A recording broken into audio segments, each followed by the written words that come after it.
Voilà, bonjour à tous, je suis très honoré d'être parmi vous pour présenter ce projet qui me tient à cœur particulièrement parce que vous verrez, l'idée c'est de présenter un peu son historique sur le développement d'une entreprise et un projet entrepreneurial à partir d'une rencontre entre un ingénieur et une solution et puis une équipe médicale dont je fais partie.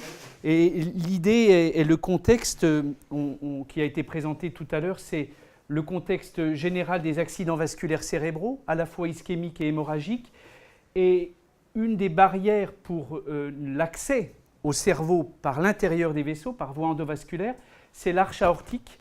L'arche aortique, le cœur est ici. L'arche aortique, c'est les vaisseaux supra-aortiques qui partent vers le cerveau. Ils sont au nombre de 4. Les 2 carotides et les vertébrales. Ils sont visualisés ici sur un angioscanner, donc une imagerie non invasive. Et puis ensuite, si on veut aller faire des thérapeutiques, on doit monter des tuyaux, des cathéters, jusqu'au niveau du cerveau. Et cette barrière, elle peut parfois être difficile à franchir, parfois même impossible. Mais en tout cas, dans un quart des cas, c'est difficile et ça nous prend du temps. Pour revenir un petit peu sur la présentation de M. Nataf, en fait, il y a une vraie révolution dans le traitement des accidents vasculaires cérébraux ischémiques, c'est-à-dire par une occlusion de l'artère cérébrale. Le caillot, qui peut partir soit du cœur, soit des artères carotides, vient boucher une artère cérébrale. Et nous, désormais, depuis quelques années, on arrive à monter à l'intérieur des vaisseaux intracrâniens avec un petit stent qui va aller déboucher ce caillot. Donc vous avez ici l'artère qui est bouchée sur 1 ou 2 cm par un caillot. On va le franchir, on va traverser, grâce à nos outils, le caillot et on va aller le retirer. Donc ça, c'est un micro-guide, un micro-cathéter. Mais pour pouvoir amener tout ce matériel, ce micro-matériel, on est obligé d'avoir dans un premier temps un cathéter au niveau de la carotide. C'est ce cathéter que nous sommes en train d'essayer de rendre flexible, activable, contrôlable, pour monter plus vite de la fémorale jusqu'à la carotide. Et ensuite, une fois qu'on a installé ce qu'on appelle le camp de base, et c'est le nom de la société que l'on a trouvé, une fois qu'on a ce cathéter en place, on va, on va permettre la navigation des micro-outils. Et ici, un stent dans le caillot qui est déployé, et on va le retirer. Donc ça, c'est la vraie révolution des 5 dernières années dans le traitement des AVC ischémiques. Et c'est pour ça que de savoir dès l'accident, dès la paralysie du patient, si c'est un caillot comme ça qui obstrue l'artère, ça nous permet d'orienter tout de suite vers 1. L'injection du fluidifiant, 2. Orienter le patient vers un centre hospitalier qui a ces techniques pour aller rouvrir le vaisseau et refaire circuler. Plus vite on y arrive, et mieux c'est. Donc nous, on va bénéficier du développement de ces techniques parce que ça élargit, entre guillemets, notre marché d'application, si je peux me permettre de parler comme ça. Mais de plus en plus de patients vont pouvoir bénéficier de ces techniques. Et nous qui amenons la solution qui va de l'artère fémorale jusqu'à la carotide, eh bien, on va pouvoir bénéficier de cette nouveauté thérapeutique. Alors ça, c'est pour raconter un peu l'histoire de la compagnie. C'est ce que j'ai dit il n'y a pas longtemps à un de nos investisseurs américains. J'étais assez content de pouvoir dire ça, c'est que finalement, on est passé d'un projet à une entreprise.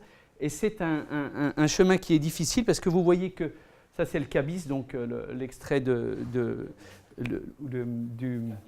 voilà, la carte d'identité de l'entreprise, qui a été créée en 2016.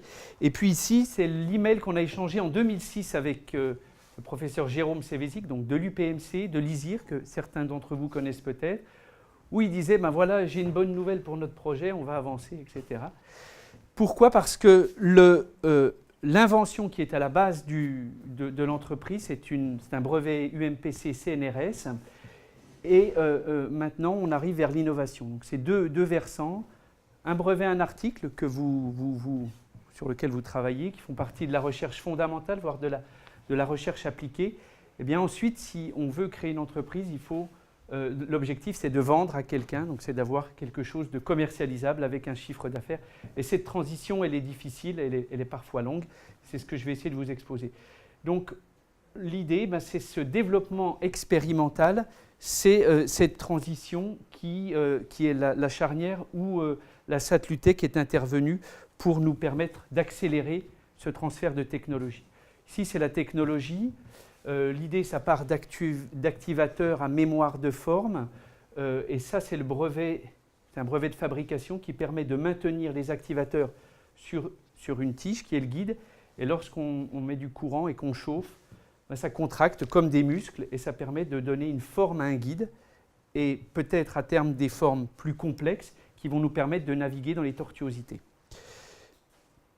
Donc ce développement technologique, voilà, entre 2006 et 2008-2010, on a travaillé pour publier des articles avec Jérôme Sévézik.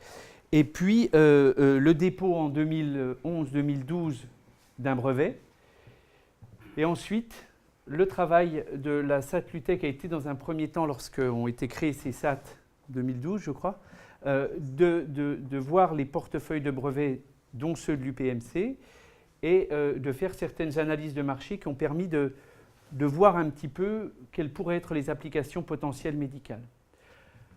YOL était commandé par la SAT-LUTEC, c'est une étude de marché, une autre par l'UPMC, puis on voit bien que la robotique médicale, c'est en plein boom, il y a un marché en croissance. En parallèle, Jérôme Sévézik avait relancé un projet CAMI, Labex CAMI, qui est un label spécifique ou des fonds pour la robotique.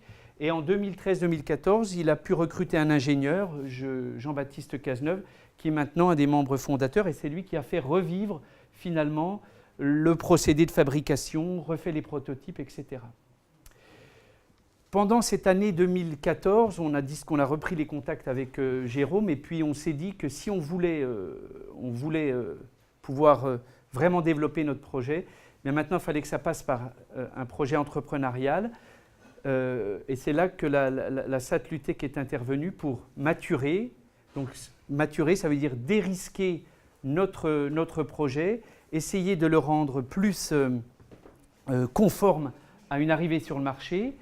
Et le travail de l'année de maturation, et les exigences de la SAT-LUTEC, ou en tout cas l'accompagnement, se faisait en nous mettant face aux besoins indispensables de maturation pour notre projet, notamment en termes de biocompatibilité. Est-ce que ce qu'on fait chauffer, que le guide que l'on fait chauffer, est-ce qu'il peut entraîner des lésions? Est-ce qu'il y a un marché? Est-ce qu'il y aura des clients potentiellement intéressés? Est-ce qu'on peut faire une validation de tout ça sur un modèle animal?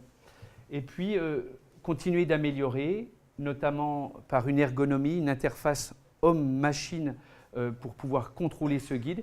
Et puis enfin, continuer à poursuivre et à construire une équipe qui soit capable de mener le projet entrepreneurial. Alors, une de nos grosses réalisations, c'est mi-2015 où on a fait notre premier animal, le modèle animal. Vous voyez ici, c'est un cathéter, donc un tuyau passif, un guide à l'intérieur, et puis ce que nous sommes capables de faire, c'est de lui donner une forme, et petit à petit une forme qui lui permet de prendre une tortuosité très marquée.